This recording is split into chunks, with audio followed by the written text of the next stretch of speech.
Welcome to Just Stories. We hope you enjoy the story. Brothers at War, The Greek Civil War and the Struggle for a Nation's Soul, by Just Stories. Chapter 1, The Roots of Conflict. The Greek Civil War was a complex conflict that had its roots in a variety of factors, including the aftermath of World War II, the Soviet Union's efforts to spread communism throughout Eastern Europe, and the internal divisions within Greek society. To understand the causes of the Greek Civil War, it's important to first look at the context of the time. At the end of World War II, Greece was a country in crisis. The country had been occupied by Axis forces during the war, and much of its infrastructure had been destroyed. Furthermore, the country was facing a severe economic crisis, with high levels of inflation and unemployment. It was in this context that the Greek Communist Party emerged as a powerful political force in Greece. The KKE had been founded in 1918, but it wasn't until after World War II that the party gained significant support among the Greek population. The KKE promised to address the country's economic problems and to fight against corruption and inequality. However, the KKE's political program was based on Marxist-Leninist ideology, which called for the establishment of a communist state. This put the KKE at odds with the Greek government, which was backed by the United States and other Western powers. In 1946, tensions between the KKE and the government reached a boiling point. The KKE formed a rebel army, the Democratic Army of Greece, and began a campaign of guerrilla warfare against the government. The government responded with a brutal crackdown on suspected communists and leftist sympathizers. The Soviet Union, which saw Greece as a potential ally in its efforts to spread communism throughout Eastern Europe, provided military and logistical support to the DSE. This further escalated the conflict, as the United States and Great Britain provided military aid to the Greek government. The internal divisions within Greek society also played a significant role in the outbreak of the Civil War. Greece was a deeply divided society, with a long history of political and ideological conflicts. The country was also home to a significant minority population of ethnic Macedonians, who were discriminated against by the Greek government. The Greek Civil War can therefore be seen as a culmination of these various factors. The conflict was driven by a combination of economic, political, ideological, and ethnic tensions, which had been simmering in Greek society for many years. Despite the efforts of the government and its Western allies, the DSE was able to gain significant support among the Greek population. The conflict dragged on for 3 long years, until the government forces were finally able to defeat the rebels in 1949. The legacy of the Greek Civil War is still felt in Greece today. The conflict left deep scars on Greek society, and its impact can still be seen in the country's political and social landscape. Understanding the roots of the conflict is therefore essential to understanding the history of Greece and the challenges the country has faced in the decades since the end of World War II. Chapter 2, The Battle for Hearts and Minds. The Greek Civil War was not just a military conflict, but also a battle for hearts and minds. Both sides in the conflict sought to win over the Greek people to their cause, using a variety of propaganda techniques and other strategies. The communist-led rebels, known as the Democratic Army of Greece, sought to portray themselves as champions of the people, fighting against a corrupt and oppressive government. The DSE claimed to be fighting for social justice and economic equality, and they presented themselves as the true defenders of democracy in Greece. The government forces, on the other hand, emphasized the threat of communism and the need to preserve democracy. The government portrayed the DSE as a band of dangerous radicals who sought to impose a Soviet-style regime on Greece. The government also emphasized the support it had received from the United States and other Western powers, framing the conflict as a battle between democracy and communism. Both sides in the conflict used a variety of propaganda techniques to try to win over the Greek people. The DSE relied heavily on radio broadcasts, newspapers, and leaflets to spread their message. They also used posters and other visual media to convey their political ideas. Many of these propaganda materials featured images of heroic DSE fighters struggling against the odds to liberate Greece from its oppressive government. The government forces, meanwhile, also used a variety of propaganda techniques to try to sway public opinion. They emphasized the dangers of communism and the need to preserve Greece's democratic institutions.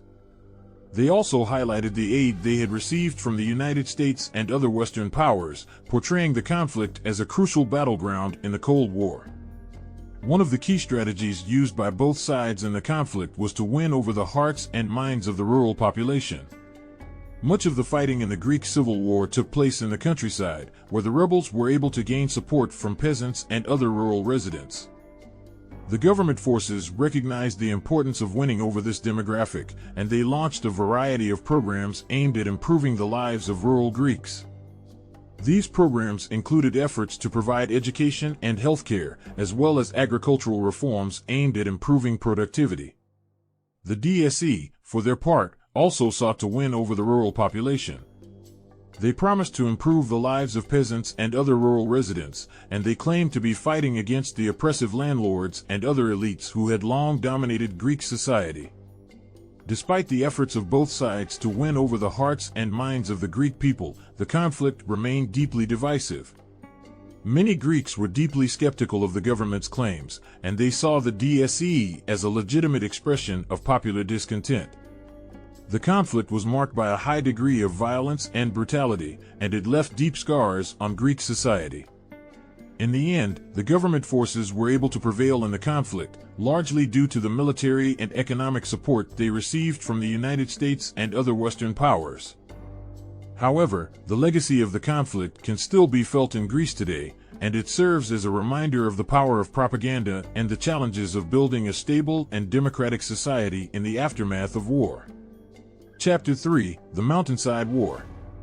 Much of the Greek Civil War was fought in the rugged terrain of the country's mountain regions, where both sides engaged in guerrilla warfare tactics.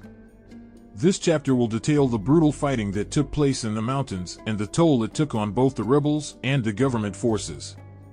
The mountainous terrain of Greece posed significant challenges for both sides in the conflict. The rebels, led by the Democratic Army of Greece, were well suited to guerrilla warfare tactics, which allowed them to move quickly and evade government forces. The government, for its part, struggled to gain control of the mountain regions, which were often remote and difficult to access. The fighting in the mountains was marked by a high degree of violence and brutality.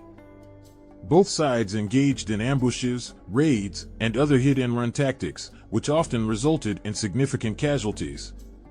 The rebels were known for their use of improvised explosive devices and other booby traps, which could cause significant damage to government vehicles and personnel. The government forces, for their part, responded with a brutal crackdown on suspected rebels and their supporters. The government established a system of military tribunals, which were empowered to try suspected rebels and their sympathizers without due process. Many suspected rebels were executed without trial, and others were tortured and subjected to other forms of abuse. The fighting in the mountains took a significant toll on both sides in the conflict. The rebels suffered significant casualties as government forces launched numerous counterinsurgency operations aimed at rooting out rebel fighters. The government forces, for their part, also suffered significant losses as they struggled to gain control of the mountain regions. The conflict in the mountains was also marked by significant humanitarian concerns. The fighting often took place in areas that were home to civilian populations who were caught in the crossfire between government forces and the rebels. Many civilians were displaced from their homes, and others were killed or injured in the fighting. Despite the challenges of the mountain terrain, both sides in the conflict were able to adapt and innovate in order to gain an advantage. The rebels, for example, established networks of safe houses and other hiding places, which allowed them to evade government forces. They also established a system of underground communications, which allowed them to coordinate their activities across different regions. The government forces, for their part, also adapted their tactics in order to gain control of the mountain regions. They launched a variety of counterinsurgency operations, which aimed to disrupt rebel networks and root out rebel fighters. They also established a network of informants who provided intelligence on rebel activities and helped to identify suspected rebels. In the end, the conflict in the mountains played a significant role in shaping the course of the Greek Civil War. The rebels were able to use the rugged terrain to their advantage, launching hit-and-run attacks on government forces and evading capture. The government forces, for their part, struggled to gain control of the mountain regions, which remained a hotbed of rebel activity throughout much of the conflict. The toll of the mountain warfare was high, with significant casualties and humanitarian concerns on both sides. Chapter 4: Foreign Intervention. The Greek Civil War was not just a domestic conflict, but also a battleground for Cold War tensions between the Western powers and the Soviet Union. This chapter will examine the role of foreign powers in the conflict, including the US, Great Britain, and the Soviet Union, and how their involvement affected the outcome of the war. From the very beginning of the Greek Civil War, both sides in the conflict received significant support from foreign powers. The DSE, for example, received military and logistical support from the Soviet Union, which saw Greece as a potential ally in its efforts to spread communism throughout Eastern Europe. The Soviet Union provided the rebels with weapons, ammunition, and other supplies, and also sent military advisors to help train rebel fighters. The government forces, for their part, received significant military and economic support from the United States and Great Britain. The U.S. saw Greece as a crucial battleground in the Cold War, and it provided the government with military aid, economic assistance, and diplomatic support. Great Britain also provided significant military aid to the government, including troops and weapons. The involvement of foreign powers in the Greek Civil War had significant implications for the conflict. The U.S. and its allies saw the conflict as a crucial battleground in the Cold War, and they were determined to prevent Greece from falling under communist control. The Soviet Union, for its part, saw Greece as a potential ally in its efforts to spread communism throughout Eastern Europe, and it was determined to support the DSE in its fight against the government. The involvement of foreign powers also had significant humanitarian implications. The conflict was marked by significant human rights abuses, including extrajudicial executions, torture, and other forms of violence. The involvement of foreign powers, who were often more concerned with their strategic interests than with the well-being of the Greek people, only served to exacerbate these abuses. Despite the significant support they received from foreign powers, both sides in the conflict were also constrained by the interests of their patrons. The DSE, for example, was often criticized by the Soviet Union for its lack of discipline and its failure to follow Soviet military doctrine. The government forces, for their part, were often criticized by the United States for their human rights abuses and their failure to establish a stable and democratic government. In the end, the involvement of foreign powers played a significant role in shaping the outcome of the Greek Civil War. The government forces were ultimately able to prevail in the conflict, largely due to the military and economic support they received from the United States and its allies. The legacy of the conflict, however, can still be felt in Greece today, and it serves as a reminder of the dangers of foreign intervention in domestic conflicts. Chapter 5: Reconciliation and Reconstruction. After the Greek Civil War ended in 1949, Greece faced the daunting task of rebuilding and healing the wounds of the conflict. This final chapter will explore the challenges of post-war reconstruction and reconciliation, including the establishment of a new democratic government, the rebuilding of infrastructure, and the process of coming to terms with the legacy of the war. The end of the Greek Civil War marked the beginning of a new chapter in Greek history. The country was left devastated by the conflict, with significant economic, political, and social challenges to overcome. The government faced the daunting task of rebuilding the country and establishing a stable and democratic political system. One of the key challenges of post-war reconstruction was the need to rebuild the country's infrastructure. The war had left much of the country in ruins, with significant damage to roads, bridges, buildings, and other critical infrastructure. The government launched a variety of programs aimed at rebuilding the country, including efforts to repair and expand the transportation network and to rebuild schools, hospitals, and other key public institutions. Another challenge of post-war reconstruction was the need to establish a new democratic government. The government that had led the country during the war was widely viewed as corrupt and authoritarian, and there was a widespread demand for change. The government worked to establish a new democratic system, including the drafting of a new constitution and the holding of free and fair elections. The process of coming to terms with the legacy of the war was also a significant challenge. The conflict had left deep scars on Greek society, and many Greeks were deeply divided over the issues that had driven the conflict.